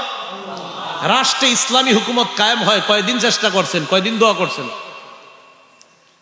6 নাম্বার আন্তর্জাতিক জীবনে রব। সারা পৃথিবীর মধ্যে বুক ফুলিয়ে বলতে হবে আমার রব আল্লাহ, এই আন্তর্জাতিক পরিমণ্ডলেও আমার রবের বিধান বাস্তবায়নের চেষ্টা চালাইতে হবে। এই হলো আমি রবকে সন্তুষ্ট চিত্তে আল্লাহকে রব হিসাবে মেনে নিলাম, এটা হলো আল্লাহকে রব হিসাবে মেনে নেওয়া। 2 নাম্বার ওয়াবিল ইসলামি দীনা, ইসলামকে ধর্ম হিসাবে পেয়ে যে খুশি হবে, এটা 2 নাম্বার। 3 নাম্বার ওয়াবি মুহাম্মাদিন রাসূলা, মুহাম্মদ সাল্লাল্লাহু আলাইহি সাল্লামকে রাসূল হিসাবে পেয়ে যে খুশি, ওই ব্যক্তির কলবে ঈমানের স্বাদ আস্বাদন করার তৌফিক আল্লাহ দান করুন। পরের আমার সাথে রাদিতু বিল্লাহি রাব্বা ওয়াবিল ইসলামি দীনা ওয়াবি মুহাম্মাদিন রাসূলা সাল্লাল্লাহু আলাইহি ওয়াসাল্লাম। এটা দেরি পড়তে পারবেন নি? তাহলে দেখেন, এবার বললেন না, খালি শুনেন। রাদিতু বিল্লাহি রাব্বা অর্থ আমি আল্লাহকে রব হিসাবে পেয়ে সন্তুষ্ট আছি। ওয়াবিল ইসলামি দীনা, আমি ইসলামকে ধর্ম হিসাবে পেয়ে সন্তুষ্ট। 3 নাম্বার ওয়াবি মুহাম্মাদিন সাল্লাল্লাহু আলাইহি সাল্লাম রাসূলা, আমি মুহাম্মদ সাল্লাল্লাহু আলাইহি সাল্লামকে রাসূল হিসাবে পেয়ে সন্তুষ্ট। অর্থ সহকারে এই কথাগুলো আপনি নিজে প্রতিদিন বলার চেষ্টা করবেন। রাদিতু বিল্লাহি রাব্বা, আমি আল্লাহকে রব হিসাবে পেয়ে খুশি। ওয়াবিল ইসলামি দীনা, ইসলামকে ধর্ম হিসাবে পেয়ে আমি খুশি। ওয়াবি মুহাম্মাদিন রাসূলা, মুহাম্মদ সাল্লাল্লাহু আলাইহি সাল্লামকে রাসূল হিসাবে পেয়ে আমি খুশি। বলা যাবে না ইনশাআল্লাহ? আচ্ছা, 3 নাম্বার, তাহলে আকীদা একটু কি থাকা যাবে না? অশুদ্ধ থাকা যাবে না, পরিপূর্ণ বিশুদ্ধ আকীদা থাকতে হবে। রব, সব ক্ষেত্রে রব, এই আকীদা ঠিক রাখতে হবে। মুহাম্মদ সাল্লাল্লাহু আলাইহি সাল্লাম আমার রাসূল, এই আকীদা ঠিক রাখতে হবে। ইসলাম আমার ধর্ম, এই আকীদা ঠিক রাখতে হবে। সবগুলা শুদ্ধ আকীদা ঠিক রাখা, একটা যদি আকীদা অশুদ্ধ হয়ে যায়, যেমন কোরআনের সব মানলেন আপনি, কিন্তু হারামার রিবা, আল্লাহ যে বলছে সুদকে আল্লাহ হারাম করেছেন, এখানে এসে যদি কেউ বলে এই স্মার্ট পৃথিবীর মধ্যে স্মার্ট হলো সুদ খাওয়া, এই সুদটা হারাম, বিষয়টা কেমন জানি লাগে, বাস সব শেষ। অনেকে আবার বলবে, দেখবেন যে এই স্মার্ট পৃথিবীতে ইসলামকে আধুনিক করা দরকার, এরকম অনেকে বলবে। না, ইসলাম আধুনিক করা দরকার নাই, ইসলাম এমনি সুন্দর, আপনি নিজের ইসলামের সৌন্দর্য করেন। ইসলাম এমনি সুন্দর, সব সময় ইসলাম সুন্দর, মিয়া আপনি খারাপ। মানে হ্যাঁ বুঝায় কয় ইসলাম একটু আধুনিকায়ন করা দরকার, নিজেরে ইসলামের মধ্যে আনার চেষ্টা। ইসলাম এমনি সুন্দর, আপনি সুন্দর বানান লাগবে না। আল্লাহর মনোনীত ধর্মরে আপনি সুন্দর বানাইতে চান না, স্মার্ট। 3 নাম্বার, এবার একটা বিশুদ্ধ আকীদার কিছু কথা শোনেন। আকীদা অশুদ্ধ থাকলে কি হবে? ঈসা নবীরে নবী মানে তার জাতি খ্রিস্টানরা, আপনি আমগো নবী, সব ঠিক আছে।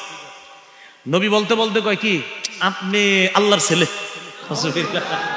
এটা একদল। আরেক দল নবী মানতেছে, খুব বিশ্বাস করে আপনি নবী, ঠিক আছে, আল্লাহ আপনারে বাপ ছাড়া বানাইছে, আপনি আল্লাহ। সূরা মাইদার 72 নম্বর আয়াতে আল্লাহ বলে, লাকাদ কাফারাল্লাযীনা ক্বালু ইন্নাল্লাহা হুয়াল মাসীহ ইবনু মারইয়াম, অবশ্যই তারা কাফের হয়ে গেছে যারা বলে মারইয়ামের সন্তান ঈসাই আল্লাহ। وقال المسيح يا بني إسرائيل اعبدوا الله ربي وربكم, ঈসা নবী তাদের সামনে দাঁড়িয়ে বলে আকীদা বিশুদ্ধ করো, আমি একজন মানুষ তোমাদের মতো, আল্লাহ আমাকে নবুয়ত দান করেছেন, আমার রব আল্লাহ, তোমাদের রব আল্লাহ, এই আল্লাহর ইবাদত করো, আমি আল্লাহ না। ঈসা নবীরে কয় আপনি আল্লাহ, ঈসা নবী কয়, না না, আমি আল্লাহ না, আল্লাহ আমার রব, তোমাদেরও রব, আকীদা বিশুদ্ধ করো, সেই রবের ইবাদত করো। ইন্নাহু মান ইউশরিক বিল্লাহ ফাকাদ হারামাল্লাহু আলাইহিল জান্নাহ, যে ব্যক্তি আল্লাহর সাথে শিরিক করবে, ফাকাদ হারামাল্লাহু আলাইহিল জান্নাহ, আল্লাহ তার জন্য জান্নাতকে হারাম করে দিবেন। ওয়া মাওয়াহুন নার, তার ঠিকানা হলো জাহান্নাম। তাহলে কি বুঝলাম? ঈসা নবীর জাতি ঈসা নবীর প্রশংসা করতে করতে কয় ঈসা নবী আল্লাহ, আবার কয় ঈসা নবী আল্লাহর ছেলে, নাউজুবিল্লাহ। আমাদের নবী আমাদেরকে বলে, আর আমার একদল উম্মত এমন আসবে যারা বাড়াবাড়ি করতে করতে, আমার প্রশংসা করতে করতে আমার ব্যাপারেও বাড়াবাড়ি করবে। আমগো নবী কইছে, আল্লাহর দল নবীর দিয়া আল্লাহ গেছে গায়েব হইয়া, কথা আর খুঁজে পান। হ্যাঁ, এই ডাকি দেশে এ কি কইলেন কথাটা? সহিহ বুখারী 3445 3445 নম্বর হাদিস, রাসূলুল্লাহ সাল্লাল্লাহু আলাইহি সাল্লাম বলেন, লা তাতরুনি কামা আতরাতিন নাসারা ইবনে মারইয়াম, ঈসা নবীরে প্রশংসা করতে করতে যেমন বাড়ায়া প্রশংসা করছে খ্রিস্টানরা, তোমরা আমারে এরকম মাত্রা অতিরিক্ত বাড়ায়া প্রশংসা করবা না। আল্লাহ যতটুকু প্রশংসা করছে আমার ততটুকু প্রশংসা তোমরা করবা। এবার 3 নাম্বার আকীদায় আসি। আকীদা শুদ্ধ, আকীদা 100% শুদ্ধ। শয়তানের ধোকায় কিছু আমল ছেড়ে দিছে। 28টা রোজা রাখছে আর একটা বা দুইটা রাখে নাই। কেন রাখেন নাই? রোজা রাখা ফরজ জানেন না? হ ভাই ফরজ জানি, শয়তানের ধোকায় আসলে একটা রাখতে পারি নাই। তাই কাজটা ঠিক করছেন না? ঠিক করি নাই। রোজা ফরজ বিশ্বাস করেন না? আসলে বিশ্বাসও করি ফরজ। 28টা দুই জন্যই রাখছি। তো একটা কেন রাখেন নাই? শয়তানের ধোকায় রাখি নাই। কেউ নামাজ পড়ছেন আজকে? হ 4 ওয়াক্ত পড়ছি, 1 ওয়াক্ত পড়ি নাই। কেন পড়েন নাই? আসলে উঠতে পারি নাই ঘুম থেকে, শয়তানের ধোকা। তো নামাজ পড়া যে ফরজ জানেন না? হ্যাঁ জানি, বিশ্বাস করি, মানে বিশ্বাস করে ফরজ। একটু ধোকা ঢোকার কারণে আমল একটু কম হয়ে গেছে। এই আমল কমের কারণে পানিশমেন্ট হবে, বিভিন্ন মেয়াদে সাজা ভোগ করবে জাহান্নামে, একদিন আল্লাহ জান্নাত দান করবে। আমি বুঝাই, এর মানে নামাজ ছেড়ে দিয়ে না, কিন্তু আবার বুঝাইতে চাইতেছি যে আকীদাটা শুদ্ধ রাখেন। সহিহ বুখারীর 1237 নম্বর হাদিস। এই হাদিসের বর্ণনাকারী মুআজ রাদিয়াল্লাহু তাআলা, আবু যর রাদিয়াল্লাহু তাআলা আনহু, আবু যর রাদিয়াল্লাহু তাআলা আনহু বলেন, রাসূলুল্লাহ সাল্লাল্লাহু আলাইহি সাল্লামের সাথে আমি একদিন হাঁটতেছি। এই হাদিসটা শর্টে আছে, আরেক জায়গায় লম্বা হাদিস আছে কিতাবুর রিকাকের মধ্যে। তো আবু যর গিফারি বলেন, একদিন রাতের বেলা নবীর সাথে আমি হাঁটতেছি। তো নবীজির দেখে আমার কাছে মনে হয়েছে কারিহতু আইয়ামশিয়া মাহু আহাদুন, যে নবীর সাথে অন্য কেউ হাঁটাটা নবীজি অপছন্দ করতেছেন, এটা আমার মনে হয়েছে। অনেক সময় দেখলে বোঝা যায় কিন্তু যে লোকটা এখন একা হাঁটতেই পছন্দ করতেছে, থাক তার সাথে যাব না। তো আবু যর বলেন, আমার মনে হইলো নবী একা হাঁটতে ভাল লাগতেছে, ঠিক আছে একাই হাঁটুক। তো আমি আস্তে আস্তে দূরে রয়েছি, আর নবীজি হাঁটতেছে ফি লাইলাতিল কমার, চন্দ্র রাত্রে, সুবহানাল্লাহ। আমিও দূরে দূরে, নবী দূরে। আমার মনে হইলো নবীর পাশে যাওয়াটা ঠিক হবে না, নবী একা হাঁটতেই কমফোর্ট আপনার করতেছে, যে নবীজির ভাল লাগতেছে একাই। এখন রাসূল সাল্লাল্লাহু আলাইহি সাল্লাম হঠাৎ ফালতাফাতা, আমার দিকে তাকাইছে। তো তাকায় বলতেছে, কে?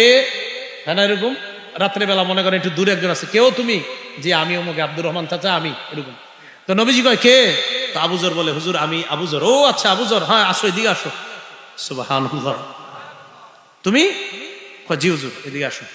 তো আবু যররে রাসূল সাল্লাল্লাহু আলাইহি সাল্লাম পাশে নিয়ে নিয়ে হাঁটতেছে। একটু ভাবেন তো, কল্পনা আনেন তো, নবী আর তার এক সাহাবী দুইজন হাঁটতেছে, কত সুন্দর দৃশ্য। আবু যর গিফারি রাদিয়াল্লাহু তাআলা আনহু বলেন, নবীজি বললেন, ইন্নাল মুকিল্লিন ইন্নাল মুকসিরিনা হুমুল মুকিল্লুন। আবু যর, সম্পদশালীরা কিয়ামতের মাঠে হুমুল মুকিল্লুন, তারা স্বল্পাধিকারী হবে। হুজুর মানি? বেশি সম্পদ ওয়ালারা কিয়ামতের মাঠে আটকাই যেতে পারে। আবু যর কয়, হুজুর মানি কি? ইল্লা মান আতাহুল্লাহু খায়র, হ্যাঁ যাকে আল্লাহ সম্পদ দেওয়ার পর সে সঠিকভাবে দান সৎকার ঠিকঠাক করেছে, সে আটকাবে না। কিন্তু যাদেরকে সম্পদ দেওয়ার পর তারা সঠিক খাতে ব্যয় করে নাই, সম্পদ হয়েছে হজে যায় নাই, সম্পদ হয়েছে যাকাত দেয় নাই, সম্পদ হয়েছে সৎকা করে নাই, আত্মীয়দের হক রক্ষা করে নাই, এরা কিয়ামতের ময়দানে আটকায়া যাবে।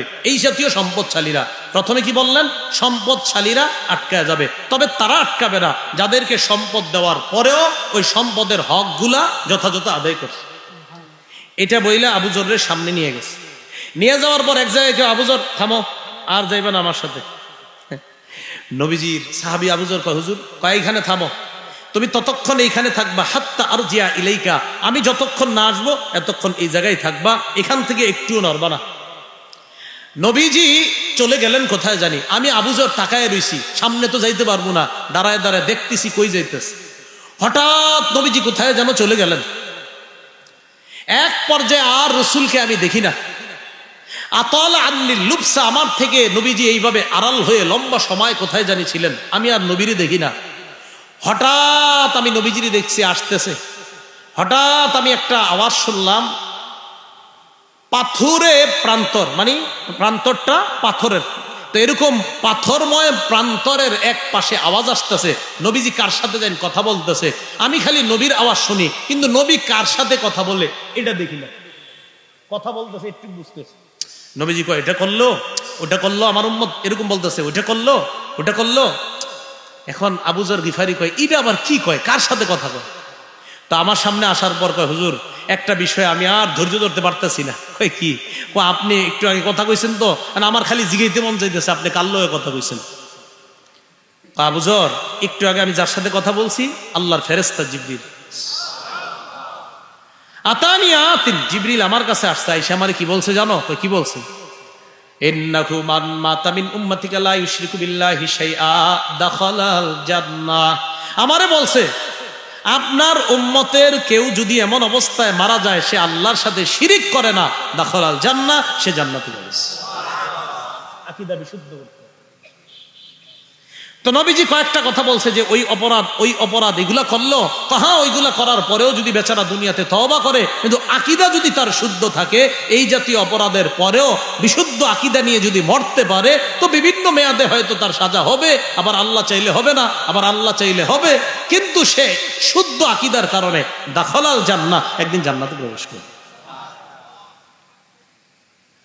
এই তিন কথা বুঝে থাকলে এবার দ্বিতীয় আকীদার বিষয়টা আমাদের মনে আসেনি, যে আকীদা সব শুদ্ধ, একটা অশুদ্ধ, এই কথাটা মনে আসেনি? আচ্ছা, পুরা কোরআনের ৬,২৩৫টা আয়াত বিশ্বাস করে মনে করেন পৃথিবীর একটা দল। সূরা আহজাবের ৪০ নম্বর আয়াতে আল্লাহ পাক রব্বুল আলামিন বলেন, মা কানা মুহাম্মাদুন আবা আহাদিম মিন রিজালিকুম ওয়ালাকিন রাসূলুল্লাহি ওয়া খাতামান নাবিয়্যিন। মুহাম্মদ সাল্লাল্লাহু আলাইহি ওয়াসাল্লাম তোমাদের কোন সাবালকের পিতা নন। মুহাম্মদ তোমাদের কোন সাবালক পুরুষের পিতা নন। কি বললাম? সাবালক। তোমাদের মধ্যে কোন সাবালক পুরুষের পিতা নন। ওয়ালাকিন রাসূলুল্লাহ, মুহাম্মদ সাল্লাল্লাহু আলাইহি ওয়াসাল্লাম আল্লাহর রাসূল, ওয়া খাতামান নাবিয়্যিন, তিনি হলেন শেষ নবী। বলেন আমার নবী শেষ নবী ঘোষণাটা কার? পৃথিবীর কোন মানুষ যদি বলে কোরআনের সবগুলো আয়াত মানে সূরা আহজাবের ৪০ নম্বর আয়াতটার আইসাব যদি কয়, এই আয়াতের ব্যাখ্যা করে এভাবে সেভাবে ওভাবে যদি আমার নবীর শেষ নবী মানতে না চায়, তাহলে ৬,২৩৫টা আয়াতের উপর তার ঈমান, একটা আয়াতের মধ্যে ব্যাখ্যা কইরা এভাবে সেভাবে, হ্যাঁ আমার নবীরেও নবী মানে, কিন্তু শেষ নবী যদি মানতে না চায় কাফের। নবীরে নবী মানে কিন্তু শেষ নবী মানতে চায় না। তো এই আয়াতটা শেষ নবী মানতে না চাওয়া মানে সূরা আহজাবের ৪০ নম্বর আয়াতকে অস্বীকার করা। আমার নবীরে যদি কেউ শুধু নবী মানে, মানার পর যদি বলে হ্যাঁ মুহাম্মদ সাল্লাল্লাহু আলাইহি সাল্লাম নবী, তবে শেষ নবী না, সে কাফের। কেউ যদি বলে মুহাম্মদ সাল্লাল্লাহু আলাইহি সাল্লাম নবী কিন্তু শেষ নবী যদি না মানে, সে কি হবে বলেন তো? কাফের হবে। এবং তার অনুসারী যারা হবে তারাও কাফের হবে, আর তাদেরকে যারা কাফের মনে করবে না তারাও কাফের হবে। কথা বুঝে আসছে? আচ্ছা, সহিহ বুখারীর বর্ণনা ৩৫৩৫ নম্বর হাদিস, ৩৫৩৫ কত হয়? ৩৫৩৫। ক্বালা রাসূলুল্লাহ সাল্লাল্লাহু আলাইহি ওয়াসাল্লাম, নবীজি বলেন, ইন্না মাসালি ওয়া মাসালাল আমবিয়াই কামাসালি রাজুলিন বানা বাইতান ফাআহসানা ওয়া আজমালা। তাকান, এই একটা ঘর, অনেক সুন্দরভাবে ঘরটা রং করানো হয়েছে, ডিজাইন করা হয়েছে, ঘরের কোনায় একটা ইট লাগান নেই, আর সব ঠিক আছে। তাহলে সমাপ্ত হইল ঘর না অসমাপ্ত? এই সোজা বাংলাটা বুঝছেননি? তাহলে সুন্দর একটা ঘর বানাইছেন, একটা কোনায় ইটের জায়গা ফাঁকা, রং টং যা আছে, যা যা সৌন্দর্য সব করছেন, একটা ইট খালি লাগান নাই। সৌন্দর্যের সমাপ্ত হলো না অসমাপ্ত? ক্বালা রাসূলুল্লাহ সাল্লাল্লাহু আলাইহি ওয়াসাল্লাম, নবীজি বলেন ইন্না মাসালি ওয়া মাসালাল আম্বিয়া কামাসালি রাজুলিন, আমার আর আমার পূর্ববর্তী নবীদের দৃষ্টান্ত এমন এক ব্যক্তির মতো, বানা বাইতান, যেই ব্যক্তি একটা ঘর বানিয়েছে, ফা আহসানা ওয়া আজমালা, ঘরটা সুন্দরভাবে সাজিয়েছে, ইল্লা মাউদিআ লাবিনাতিন ফি জাওিয়া, কোণার মধ্যে একটা ইটের জায়গা ফাঁকা রাখছে। নবীজি বলেন আমার আর আমার পূর্ববর্তী নবীদের দৃষ্টান্ত এমন, একটা ঘর বানাইছে, ঘর সব সৌন্দর্য ঠিক আছে, কোণায় একটা ইটের জায়গা ফাঁকা। ফাজাআলান নাসু ইয়াতুফুনা বিহি ওয়া ইয়াজাবুনা লা, কয় জনগণ এই সুন্দর ঘরটাকে দেখতে যায়, দেখতে যাওয়ার পর চারদিকে ঘুরে আর কয় এত সুন্দর ঘর। যেই মাত্র কোণায় আসে, আসার পর একটা কোণার মধ্যে যখন দেখে একটা ইটের জায়গা এখনো ফাঁকা, জনগণ আশ্চর্য হয় আর বলে হাল্লা উদিআত হাদিহিল লাবিনা, এই ইটটা কেন এখনো লাগানো হয় নাই? জনগণ ঘুরে আর কয় এত সুন্দর ঘরটা একটা ইট কেন লাগাইলো না? নবীজি বলেন আনা তিলকা লাবিনা, আমি হলাম সেই ইট। আনা খাতামুন নাবিয়্যিন লা নাবিয়্যা বাদি, আমি শেষ নবী, আমার পরে আর কোনো নবী নাই। আদম নবী থেকে ঈসা নবী পর্যন্ত নবুয়তের ঘর সাজানো হয়ে গেছে। সুন্দর এই ঘরটা সাজানোর পর একটা ইটের জায়গা ফাঁকা, এই ইটটা হলাম আমি। আমি মুহাম্মদের মাধ্যমে আল্লাহ পাক রব্বুল আলামিন এই নবুয়ত নামক ঘরের সৌন্দর্যের সমাপ্তি টেনে দিয়েছেন। তাহলে নবীর মাধ্যমে ঘর শেষ, সমাপ্ত। তো এখন যদি কেউ কয় আমি নবী, এরে কই লাগাইবেন? ইট তো আর জায়গা নাই। আমগো নবীর পরে যদি কেউ কয় আমি নবী, তো ভাই আমনের রাখমুটা কই? জায়গা তো নাই। আর মোহাম্মদ সাল্লাল্লাহু আলাইহি সাল্লামের পরে যদি কেউ বলে যে মোহাম্মদ সাল্লাল্লাহু, মানে কি সুন্দরভাবে ধোকাটা দেয়। হ্যাঁ, মোহাম্মদ সাল্লাল্লাহু আলাইহি সাল্লাম নবী ঠিক আছে, তবে ওনার পরে এরকম মানে আপনার বুস্টুস এইভাবে সেইভাবে এই আয়াতের ব্যাখ্যা করতে যাবে। ইমাম গাজালি রহমতুল্লাহ আলাইহি লেখছেন খাতামুন নবিয়্যিন থেকে স্পষ্ট উম্মত একমত, মুহাম্মদ সাল্লাল্লাহু আলাইহি সাল্লামের পরে আর কোনো নবী নাই। এবং উনি বলছেন লাইসা ফিহি তা'ওয়িল, এই আয়াতের ব্যাখ্যার কোনো সুযোগ নাই। বলেন আমার সাথে, বলেন আমাদের নবীর পরে আর কোনো নবী নাই, ব্যাখ্যার কোনো সুযোগ নাই। বলেন ব্যাখ্যা ছাড়া মুহাম্মদ সাল্লাল্লাহু আলাইহি সাল্লাম আল্লাহর প্রেরিত শেষ নবী। কি কথা স্পষ্ট? তাহলে মুহাম্মদ সাল্লাল্লাহু আলাইহি সাল্লাম শেষ নবী, এখানে ব্যাখ্যার কোনো ব্যাখ্যা করতে যাবেন এইভাবে সে। ইমাম গাজালি কয় লাইসা ফিহি তা'ওয়িল, কোনো ব্যাখ্যা চলবে না, কোনো ব্যাখ্যার সুযোগ নেই। এবার আরেকটা হাদিস শুনি, মুসলিম শরীফের 523 নম্বর হাদিস। মাদ্রাসা পাঠ্যপুস্তক অনুসারে মোট হাদিস সংখ্যা হবে 3033টা। এই হাদিসের বর্ণনাকারী আবু হুরায়রা রাদিয়াল্লাহু তাআলা তিনি বলেন ক্বালা রাসূলুল্লাহ সাল্লাল্লাহু আলাইহি ওয়াসাল্লাম ফুদ্দিলতু আলাল আমবিয়াই বিসিত্তিন, সব নবীর সাথে আমাকে, অন্যান্য নবীর চাইতে আমাকে 6টি বিষয়ে বৈশিষ্ট্য মণ্ডিত করা হয়েছে। অন্যান্য নবীর চাইতে আমাকে 6টি বিষয়ে আলাদা বৈশিষ্ট্য মণ্ডিত করা হয়েছে। কয়টি? 6টি মুখস্থ করবেন। 1 নাম্বার উতিতু জাওয়ামি আল কালিম, আমি নবীকে ব্যাপক অর্থবোধক শব্দ বলার ক্ষমতা আল্লাহর পক্ষ থেকে দেওয়া হয়েছে। আমি শব্দ বলবো কম, বাক্য বলবো কম, কিন্তু আমার এই ছোট বাক্য, ছোট শব্দের ব্যাপক অর্থ থাকবে এমন কথা বলার ক্ষমতা আল্লাহ আমাকে দিচ্ছে। দেন আমি কতক্ষণ চেষ্টা করতেছি নবী যে শেষ নবী বুঝানোর, কিন্তু আমগো নবী যদি ছোট্ট একটা কথা বলতেন সবাই বুঝাবে। সুবহানাল্লাহ। তা আমাদের নবী কথা বলবে কম, অর্থ হবে ব্যাপক, কথা বলবে কম, অর্থ হবে ব্যাপক। এটা আমগো নবীরই স্পেশালি দেওয়া হয়েছে। সুবহানাল্লাহ।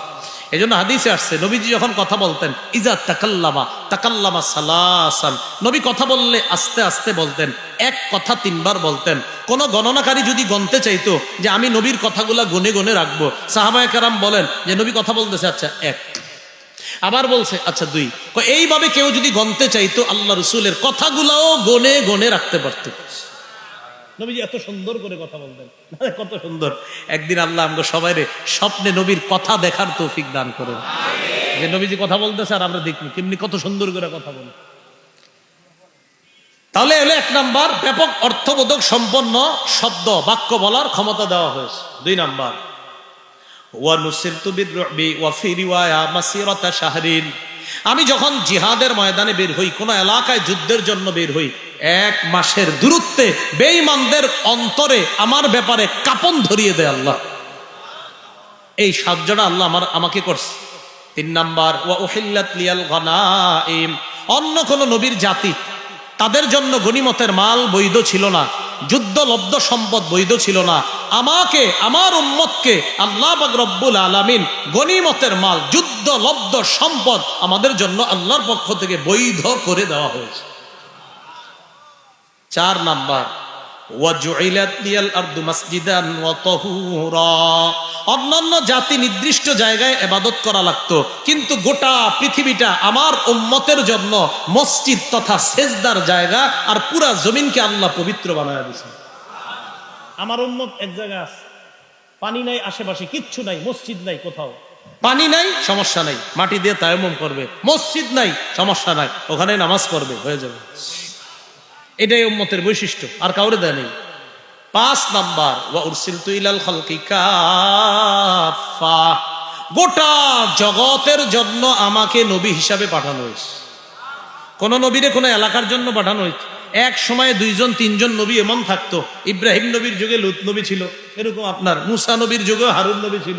তো আমাদের নবী সাল্লাল্লাহু আলাইহি সাল্লামের বৈশিষ্ট্য যে আমার সময় আর কোন নবী না, আমার পরে আর নবী আসবে না, কারণ আমাকেই শেষ নবী হিসাবে গোটা জগতের জন্য কিয়ামত পর্যন্ত যারা আসবে তাদের জন্য আল্লাহ আমাকে পাঠিয়েছে।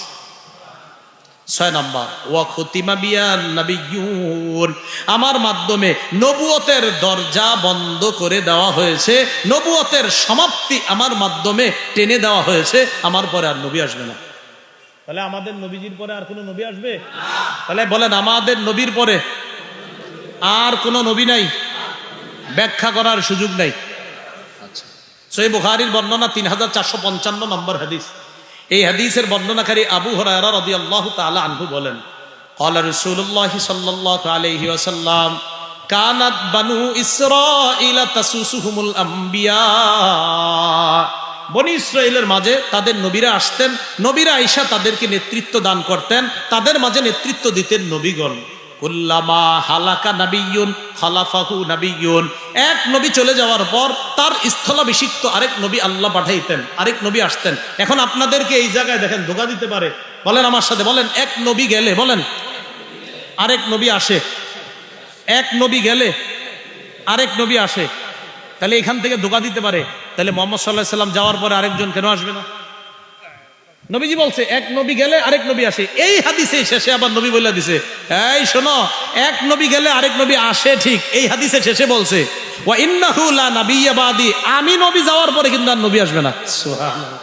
এই হাদিসে নবী বলছে এক নবী গেলে আরেক নবী আসে, তবে হ্যাঁ, ইন্নাহু লা নাবিয়্যা বাদি, আমার পরে কিন্তু আর নবী আসবে না। হ্যাঁ, সায়াকুনু খুলাফা ফায়াকসুরুনা, আমার পরে খলিফা হবে। কি হবে? তাহলে নবী হবে না, আমার পরে কি হবে? খলিফা হবে, প্রচুর খলিফা হবে। তিরমিজি শরীফের 2272 নম্বর হাদিস, 2272 নম্বর হাদিস। এই হাদিসের মধ্যে রাসূলুল্লাহ সাল্লাল্লাহু আলাইহি ওয়াসাল্লাম খুব স্পষ্ট ভাবে বলে দিয়েছেন, ইন্না রিসালাতা ওয়ান নুবুওয়াতা ক্বাদ ইনকাতাআত। রিসালাত আর নবুয়তের দরজা বন্ধ হয়ে গেছে। ফাইন্নাহু লা রাসূলা বাদি, আমার পরে আর রাসূল নাই, ওয়ালা নাবিয়্যা, আমার পরে আর নবী নাই। তিরমিজি শরীফের 2219 নম্বর হাদিস। রাসূলুল্লাহ সাল্লাল্লাহু আলাইহি সাল্লাম বলেন, আমার উম্মতের মধ্যে সালাসুনা দাজ্জালুনা কাজ্জাবুনা, 30 জন মিথ্যাবাদী নবুয়ত দাবিদার এরকম আসতে পারে। এর মাঝে গোলাম আহমদ পর্যন্ত প্রায় 19 জন দাবি করছে, এর মাঝে নারীও আছে 2 জন। এরা এরকম মিথ্যা নবুয়ত দাবিদার দুনিয়াতে আসতে পারে। নবীজি বলছেন, শোনো, এরা আইসা যখন তোমাদের সামনে বলতে পারে আমি নবী বলে যাচ্ছি, আমার পরে আর কোনো নবী নাই, তাহলে নবুয়ত দাবিদার যে আসবে এটা আমগো নবী বইলা গেছে। এতেই তো প্রমাণ হয় আমার নবীর শ্রেষ্ঠত্ব, যে আমার নবীর কথাগুলা অক্ষরে অক্ষরে বাস্তবায়িত। শেষ কথা, সহিহ বুখারী 4416, 4416 নম্বর হাদিস। এই হাদিসের মধ্যে আসছে রাসূলুল্লাহ সাল্লাল্লাহু আলাইহি সাল্লাম তাবুক যুদ্ধে রওনা করলেন। আলী রাদিয়াল্লাহু তাআলা আনহুরে স্থলাভিষিক্ত বানায়া গেলেন। বানানোর পর হযরত আলী বললেন, আতুখাল্লিফুনি ফিস সিবিয়ান ওয়ান নিসা, আপনি আমারে নারী আর পুরুষ বাচ্চাদের দায়িত্ব দিয়ে গেলেন। নবীজিরে বলতেছে, আর আপনি যুদ্ধে যাইতেছেন হুজুর, আমার এই বাচ্চা আর নারীকে দায়িত্ব দিয়ে গেলেন। নবীজি কয়, শোনো আলী, আলা তারদা আন তাকুনা মিন্নি বিমানজিলাতি হারুনা মিন মূসা, তুমি কি এতে সন্তুষ্ট না? মুসা নবী যেমন তাওরাত আনতে যাওয়ার সময় হারুন নবীর দায়িত্ব দিয়ে গেছে, আমি আজকে তাবুকে যাওয়ার সময় তোমারও দায়িত্ব দিয়ে যাচ্ছি। কেমন যেন তুমি হারুন নবীর স্থলাভিষিক্ত, যেমন মুসা নবী তার স্থলাভিষিক্ত বানাইছে হারুনকে, আমিও তোমাকে এমন স্থলাভিষিক্ত বানিয়ে যাচ্ছি। হ্যাঁ, কেউ কেউ আবার প্রতারণা করে ধোঁকা দিতে পারে, তো হারুন নবী তো নবী ছিলেন, তাহলে আলী নবী হবে না কেন? ওইভাবে মুসা নবী স্থলাভিষিক্ত বানাইছে হারুন রে, আর আমাদের নবী স্থলাভিষিক্ত বানাইছে আলীকে, তো ধোঁকা দিতে পারে, তাহলে আলী নবী হবে না কেন? এই হাদিসে নবী বলছে, আলী শোনো, তুমি আমার স্থলাভিষিক্ত মানে কিন্তু এই না যে তুমি নবী, ইল্লা আন্নাহু লা নাবিয়্যা বাদি, আমার পরে কিন্তু নবী নাই। আমগো নবী জানতেন একদল বাটপার এরকম বলতে পারে, তাই নবী প্রত্যেক হাদিস স্পষ্ট করে গেছেন।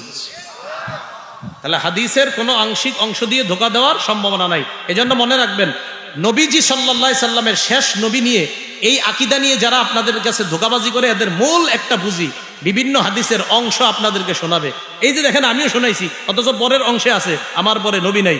আলীর হাদিসটা আপনাদেরকে শোনায় বলতে পারে, এই দেখো আলী হারুনের স্থানে, তাহলে হারুন নবী নবী হইলে আলী কেন নবী হবে না? নবী ওই হাদিসেই বলছে, কিন্তু শোনো আমার পরে কিন্তু আর নবী নাই। নবী আরেক বর্ণনার মধ্যে বলছেন, এক নবী গেলে আরেক নবী আসে। এই হাদিস দিয়ে আপনারা ধোঁকা দিতে পারে, তাহলে নবীজি যাওয়ার পর আরেক নবী আসবে না কেন? ওই হাদিসেই নবী শেষে জবাব দিছে, এই শোনো, এক নবী গেলে আরেক নবী আসে, আমি গেলে যে আরেকজন আসবে এমন না, আমার পরে কিন্তু নবী নেই।